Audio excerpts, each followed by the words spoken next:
የጉበት በሽታ ብዙ ሰዎችን እያጠቃ ያለ በሽታ በመሆኑ ማህበረሰቡ የደም ምርመራ በማድረግ መከላከል እንደሚገባ የጤና ባለሙያዎች ይመክራሉ። በሽታው ከሰው ወደ ሰው ተላላፊ በመሆኑ በሕክምና መከላከልና መቆጣጠር እንደሚቻል በወላይታ ሶዶ ዩኒቨርሲቲ ኮምፕሬሲቭ ስፔሻላይዝድ ሆስፒታል እንዲሁም በአማዶ የውስጥ ደዌ ስፔሻሊስት ዶክተር አሰግድ አለንኮ ይናገራሉ።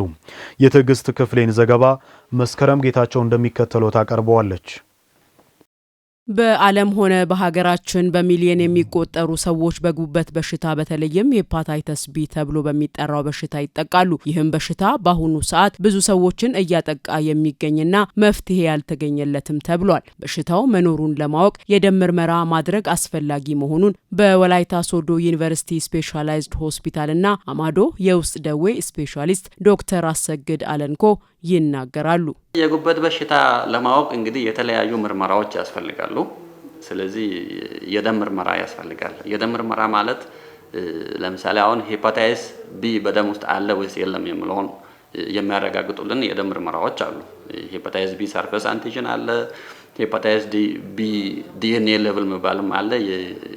የሄፓታይተስ ቢ ቫይረስ ልኬቱን በደም ውስጥ የሚያሳይ ምርመራ ማለት ነው። ሌላው ደግሞ ምንድነው ጉበት ላይ የሚመጡ ጫናዎችን የሚያሳዩ ምርመራዎችም አሉ። ለምሳሌ ሊቨር ፋንክሽን ቴስትስ የምንላቸው ማለት ነው። እነሱም አሉ። ሶኖግራፊ ምርመራም አለ። ፋይብሮስካን የሚባለው ምርመራም አለ።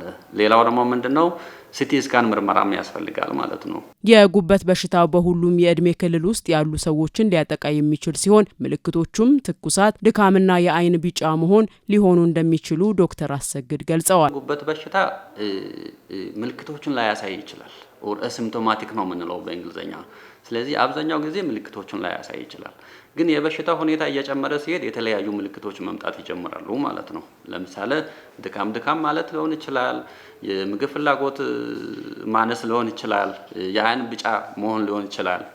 የሽንት ቀለም መቀየር ሊሆን ይችላል። ሆድ ላይ ፈሳሽ መጠራቀም ሊሆን ይችላል። ስለዚህ በሽታው እየጨመረ ሲሄድ ምልክቶቹ እየመጡ ይመጣሉ ማለት ነው። ሄፓታይተስ ቢ በደም የግብረ ስጋ ግንኙነት ወይም በሌሎች የሰውነት ፈሳሾችና ከእናት ወደ ልጅ ሊተላለፍ እንደሚችልም ዶክተር አሰግድ ያብራራሉ። እንደኛ ሀገር ስናይ ከፍተኛውን ድርሻ የሚይዘው ሄፓታይተስ ቢ ነው። ከሱ ቀጥሎ ከአልኮል ጋር የተገናኙ ምክንያቶች ናቸው እንደኛ ሀገር ስናይ ማለት ነው። የጉበት በሽታ ተላላፊ ነው። እንግዲህ ተላላፊ በሽታ በጣም ብዙ ናቸው።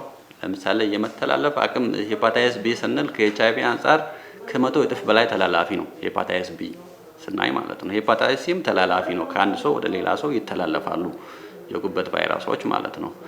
እና የመተላለፊያ መንገዶቹ እንግዲህ ሄፓታይተስ ቢ የደም ንክኪ ሊሆን ይችላል። የሰውነት ፈሳሽ የተለያየ ከወንድም ከሴትም ብልት የሚወጡ ፈሳሾች አሉ። ለምሳሌ የጤና ባለሙያ ሊሆን ይችላል። ከደም ጋር ንክኪ ያለባቸው ሰዎች ሊሆኑ ይችላሉ። የተለያየ ግብረ ስጋ ግንኙነት የሚያደርጉ ሰዎች ሊሆኑ ይችላሉ። እና ደግሞ ከሄፓታይተስ ቢ ፖዚቲቭ ከሆነች እናት የሚወለዱ ህጻናት ሊሆኑ ይችላሉ። ስለዚህ ክትባት መስጠት አለብን ማለት ነው።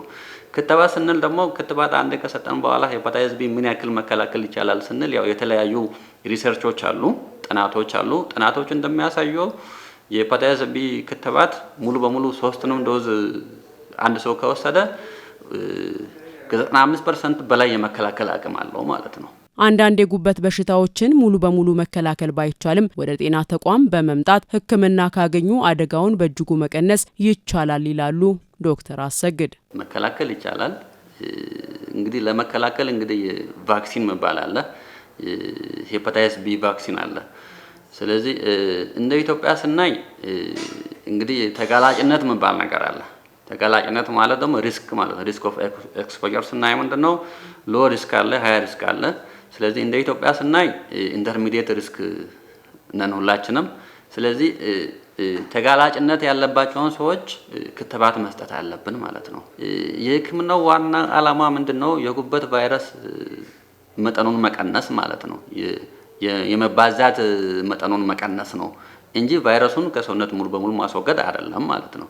ስለዚህ እነዚህ አንታይ ቫይራልስ የሚባሉት አሉ። እነሱን ስንሰጥ ምንድነው ዋና ዓላማችን የቫይረስ መጠኑን ከደማችን መቀነስ ነው። ሌላው ነገር ምንድነው ደግሞ ጉበት ላይ የሚመጣው ጫና መቀነስ ሲሮሲስ የሚባለው ሄፓቶሴሉላር ካርሲኖማ የሚባለው ነገር እንዳይመጣ መከላከል።